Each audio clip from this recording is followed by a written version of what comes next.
Well, this version of how to cook a quiche for old farts in the kitchen is actually going to be a very short one.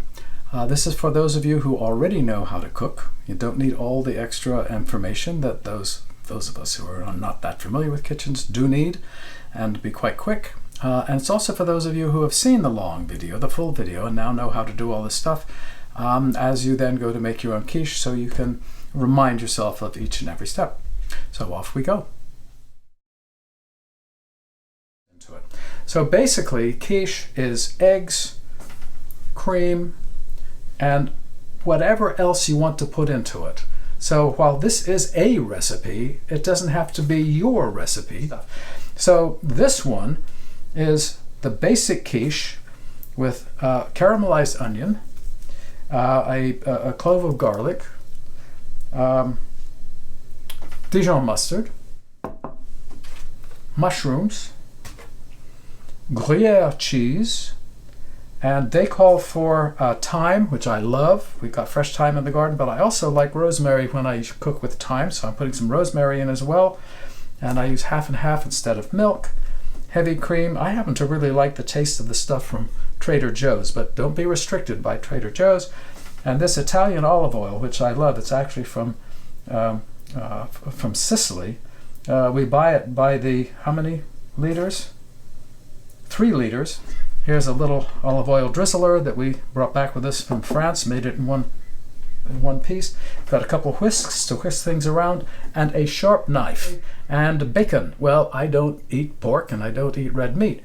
This is turkey bacon, also from Trader Joe's, which I really like. You need a bowl. It actually said to put it on a medium to high heat, so I bumped it up just a little bit.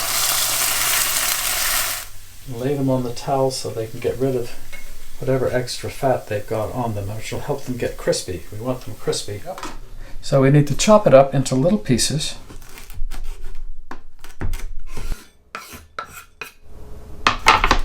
Et voila! Chop. Voila.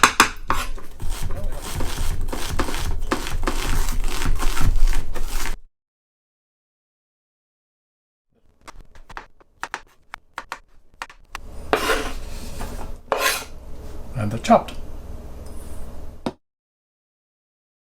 And just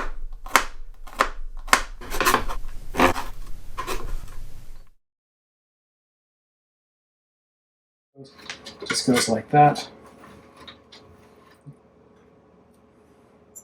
Oh, that looks like a cup to me. If you get fresh thyme, you can just pull it off the stem with your thumbnail. So there's our rosemary and thyme. Pull it apart a little bit more. Now we've gotten to the stage where we're going to start to cook something. So we're going to do the onions. I'm using the same pan and oil that I used for the bacon, and we're just going to cook these on a medium to low heat until they caramelize or brown. Put in the garlic.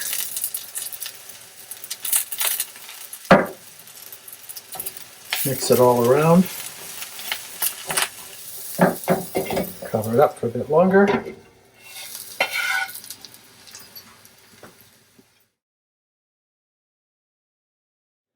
I actually don't measure the olive oil. I just put in what seems about right at the time. Can't have too much olive oil in my book. We put the onions back in. Then we add a teaspoon of Dijon mustard. I like the Dijon mustard with all the nice little seeds in it. And then we put in the pepper, sprinkle in the thyme and rosemary, let it cook quietly for just a little bit, and set it aside until I have the egg and cream mix all mixed.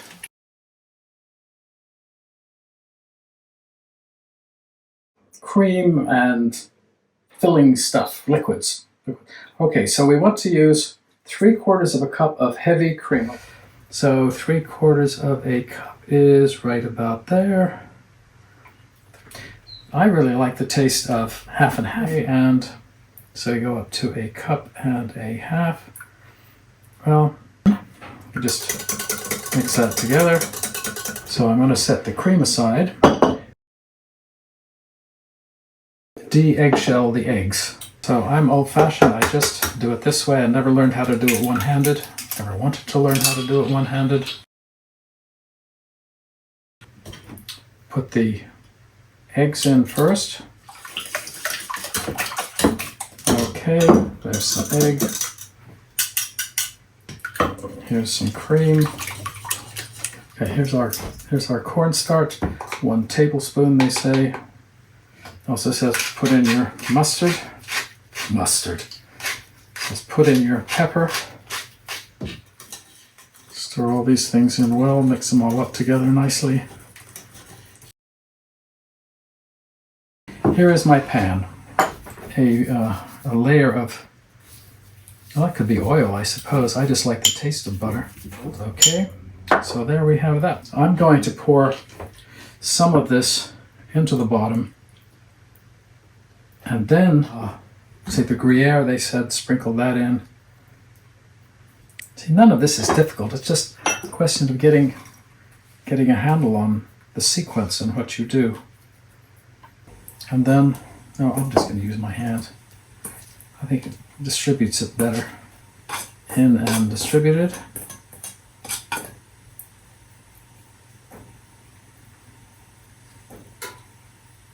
All right, so then we put the rest of this stuff in.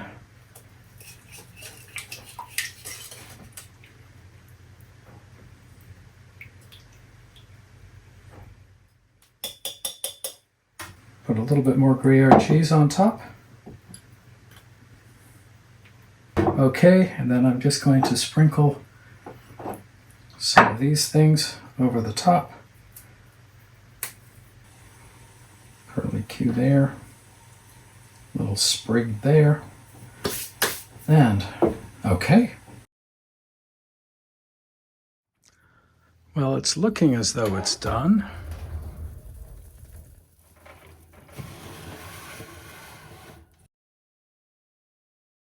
So let's just see what the first one looks like. Let's see if it'll come out. But, well, that's not so bad. Could be worse. Got most of it out. Okay, let's see. Move this over. So the moment of truth has arrived. Is it going to be edible or not?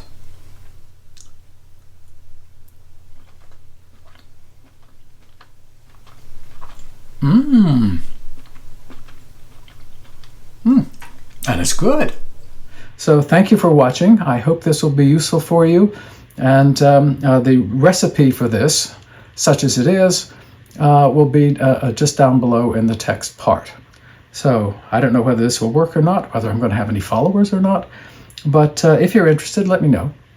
You can always leave comments. Thank you.